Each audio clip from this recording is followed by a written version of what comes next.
Loan করে কোরবানি করা যাবে কিনা, হাওলাত করে ঋণ করে কোরবানি করা যাবে কিনা, ঋণগ্রস্ত ব্যক্তির জন্য কোরবানি দেওয়া উত্তম নাকি ঋণ দেওয়া উত্তম, কয়েকজন মিলে এক ভাগ কোরবানি দিতে পারবে কিনা, দুইজন তিনজন চারজন পাঁচজন মিলে এক ভাগ কোরবানি দিতে পারবে কিনা, একাধিক ব্যক্তি যদি এক অংশ দেয় কোরবানি হবে, কোরবানির সুন্নাহ পদ্ধতি কি, কোন দিকে ফিরে জবাই করতে হবে, কোরবানির ভাগিদারদের নাম জপা কোরবানির পরে এটা জরুরি কিনা।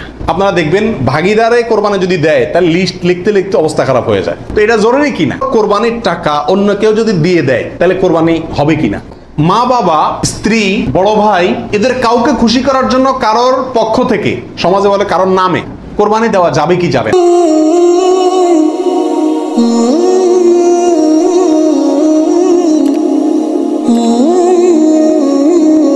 কোরবানি করা যাবে কিনা, হাওলাত করে ঋণ করে কোরবানি করা যাবে কিনা, এর উত্তর হলো যাবে। যদি সেই ঋণের টাকাটা দেওয়ার মতো ব্যবস্থা বা ইচ্ছা সদিচ্ছা থাকে তাহলে ঋণ করেও কি দেওয়া যাবে, ঋণ করে ভালো কাজ করা যায়। ঋণগ্রস্ত ব্যক্তির জন্য কোরবানি দেওয়া উত্তম নাকি ঋণ দেওয়া উত্তম, উত্তর হলো ঋণ দেওয়া উত্তম। কারণ কোরবানির চাইতে তার জন্য ঋণের গুরুত্ব বেশি। সে যদি ঋণগ্রস্ত হয় তার জন্য কোরবানি ইসলামী শরীয়তে তার জন্য কোরবানি না, তার জন্য ঋণ দেওয়া জরুরি।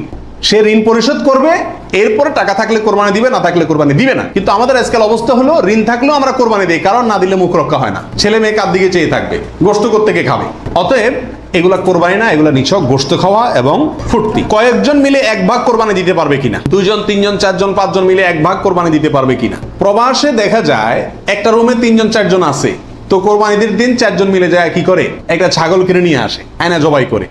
তো চারজন মিলে যদি একটা ছাগল দেয় অথবা একটা অংশ গরুতে হোক অথবা ছাগলে হোক, কোরবানিতে যদি একাধিক ব্যক্তি যদি এক অংশ দেয় কোরবানি হবে, হবে না।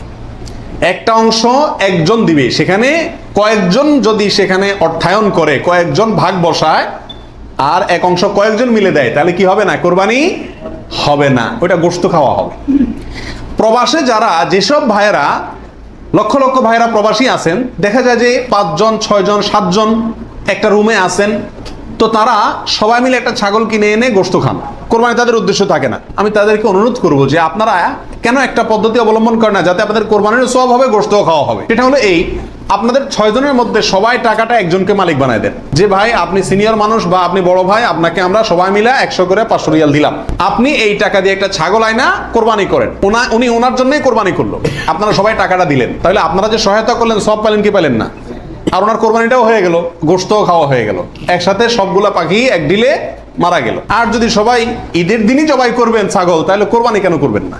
একটু চালাক হলেই কোরবানির সওয়াবটাও হয়ে যাচ্ছে, গোশত খাওয়াটাও হয়ে যাচ্ছে। প্রবাসী ভাইদের ভিতরে এই সমস্যাটা প্রচুর পরিমাণ দেখা যায়, যে 5-6 জন মিলে ছাগল কিনে কোরবানির নিয়ত কেউই করে না, অথবা সবাই মিলে কোরবানির নিয়ত করে, যার দুইটাই কি। কোরবানির সুন্নাহ পদ্ধতি কি, কোন দিকে ফিরে জবাই করতে হবে, এর উত্তর হলো কোরবানির সুন্নাহ সম্মত পদ্ধতি হলো পশুকে মাথা দক্ষিণ দিকে দিয়ে পাও কেবলামুখী করে তারপরে বিসমিল্লাহি আল্লাহু আকবার বলে কি করতে হবে, জবাই করতে হবে।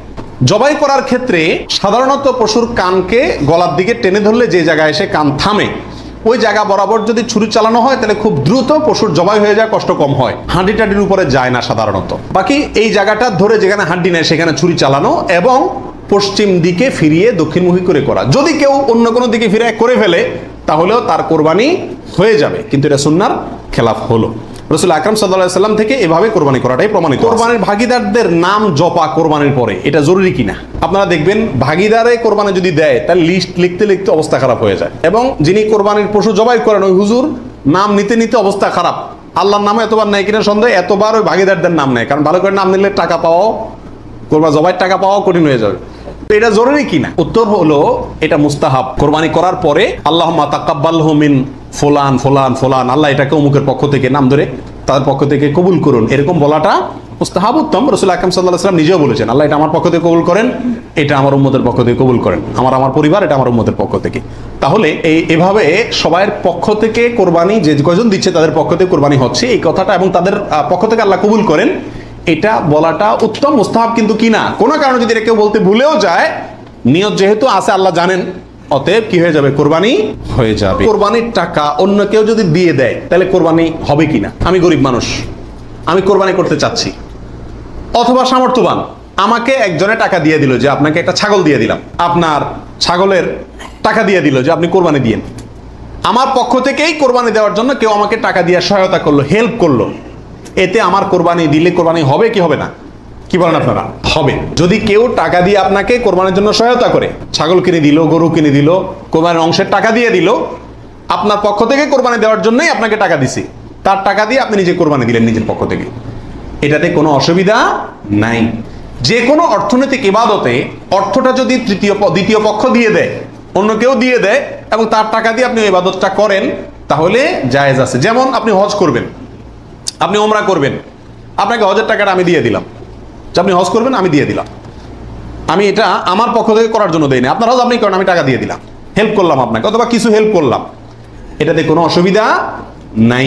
ওমরার ক্ষেত্রেও নাই, ঠিক কোরবানির ক্ষেত্রেও অন্য কেউ টাকা দিলেও আপনার পক্ষ থেকে কোরবানি করার জন্য যদি অর্থায়ন করে বা সহায়তা করে বা টাকা দেয়, সেই টাকা দিয়ে আপনি কোরবানি দিলে কি হবে? আপনার কোরবানি হয়ে যাবে। মা বাবা, স্ত্রী, বড় ভাই, এদের কাউকে খুশি করার জন্য কারোর পক্ষ থেকে, সমাজে বলে কারোর নামে কোরবানি দেওয়া যাবে কি যাবে না? উত্তর হলো না। এটা রিয়া, লৌকিকতা, মানুষ দেখানো, এটা শিরকে আসগর। আমাদের সমাজে একটা সমস্যা দেখা দেয় কোরবানির সিজন আসলে। কথার কথা, একটা পরিবারে আপনি একটা গরুতে একটা অংশ কোরবানি দিবেন অথবা ছাগল কোরবানি দিবেন, সেক্ষেত্রে মা চায় যে আমার নামে দেখ, মানে আমার পক্ষ থেকে দেখ, বাপে চায় যে আমার পক্ষ থেকে দেখ। এখন ছেলে চিন্তা করে কারে খুশি করব। অনেক সময় স্ত্রী স্বামী দুজনের ভিতরে চায় যে আমার নামে দেখ, বড় ভাইয়ের নামে না দিলে বড় ভাই মুখ কালো হয়, এই জন্য কার নামে দিবে এটা নিয়ে এক ধরনের হেজিটেশনে মানুষ ভুগে।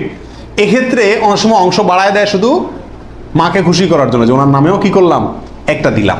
এটা এক ধরনের রিয়া বা লৌকিকতা। যদিও যদি সওয়াবের উদ্দেশ্যে থাকে যে উনি ভালো কাজ করতে চান, সেই হিসাবে ওনাকে আমি ভালো কাজে সহায়তা করলাম, তাহলে ভিন্ন কথা। কিন্তু সাধারণত এই চিন্তাটা খুব কমই থাকে। এই জন্য কাউকে খুশি করার টার্গেটটা কোরবানিতে থাকা উচিত না। আর মা বাবা বা অন্যদেরও মনে রাখা উচিত, যার সামর্থ্য আছে সে দিবে, যে মূল কর্তা সে দিবে। এক্ষেত্রে আমার নামে দিল না, অমুকের নামে দিল না, অমুকের পক্ষ থেকে দিল না, এই জন্য মন খারাপ করা তাদেরও উচিত না, এটা বোকামি।